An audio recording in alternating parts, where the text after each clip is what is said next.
jazz about brunch. Salut à toi, c'est Ibou Bouboulan et aujourd'hui je te présente le dernier album de Kelela, In the Blue Light.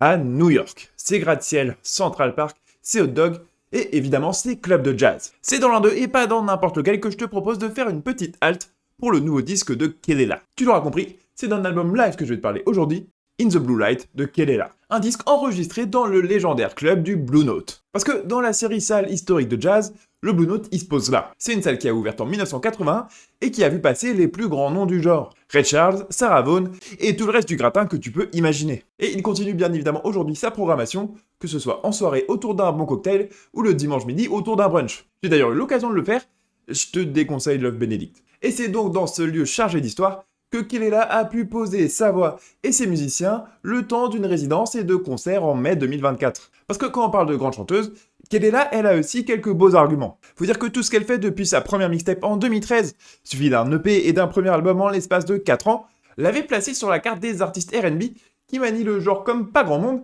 et le réinventent à leur sauce. Notamment pour Kelela, avec aussi une belle maîtrise du genre électro.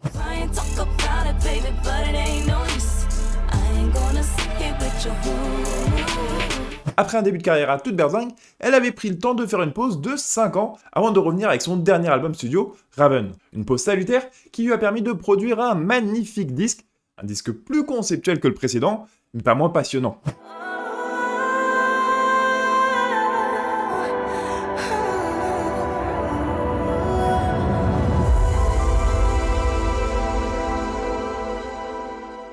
Et ce qu'il y a de bien aussi avec Kelela, c'est qu'elle n'hésite pas à revisiter son catalogue pour donner des nouvelles colorations à ses titres. Ces deux albums studio ont déjà eu le droit à leur pendant album de remix, déjà très réussi, et c'est donc avec une joie non dissimulée que je me suis penché vers ce premier album live de sa carrière. D'autant qu'un album live unplugged dans un club de jazz pour une artiste qui mêle habituellement le R&B et l'électro, c'est la promesse d'une belle redécouverte de son catalogue.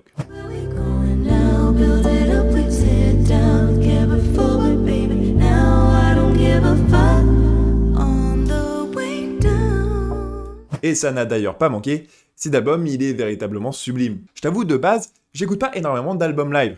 C'est d'ailleurs la première fois que je te reparle d'un sur la chaîne. Mais celui-là, il a toutes les qualités que j'aime dans le genre. Une proposition originale qui va revisiter le catalogue de l'artiste, la chaleur du public, que l'on peut entendre s'extasier et véritablement se fondre dans l'ambiance générale, et l'implication émotionnelle de l'artiste. Alors déjà pour réinventer les morceaux, Kelela elle a eu l'occasion de faire toute une résidence de création pour adapter ses morceaux. Alors, je peux pas rentrer beaucoup plus dans le détail du processus pour l'instant, mais sache que si ça t'intéresse, il y a un documentaire qui devrait sortir là-dessus sur la chaîne de Kelela la semaine prochaine. Parce que le résultat de ce processus, il touche parfois véritablement au grandiose. La chaleur des musiciens et des instruments vient apporter une toute nouvelle humanité à ces titres, qui proviennent d'ailleurs de l'intégralité du catalogue de Kelela. On peut avoir des vraies métamorphoses de morceaux qui étaient à la base construits autour de beats électro bien vénères, et qui se retrouvent ici, enchantés par la grâce du jazz band.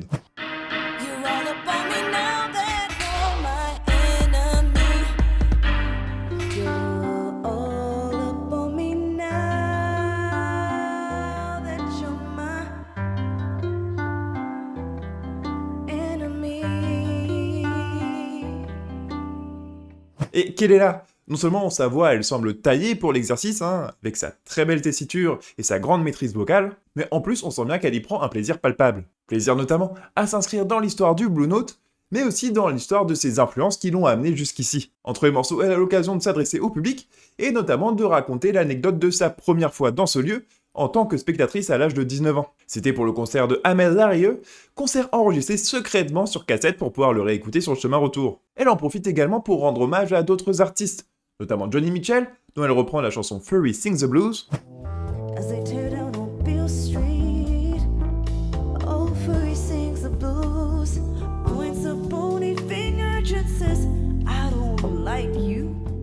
ou encore Betty Carter, une chanteuse de jazz dont elle reprend également 2 morceaux dans son set. Kelela, c'est sans doute l'une des artistes les plus talentueuses de sa génération, capable non seulement d'écrire des grandes chansons, mais de leur donner plein de dimensions différentes. Cet album de jazz, en live, il montre à la fois toute la qualité de ses compositions et toute la sensibilité dans son interprétation. L'un des meilleurs albums live que j'ai entendu depuis longtemps. Life can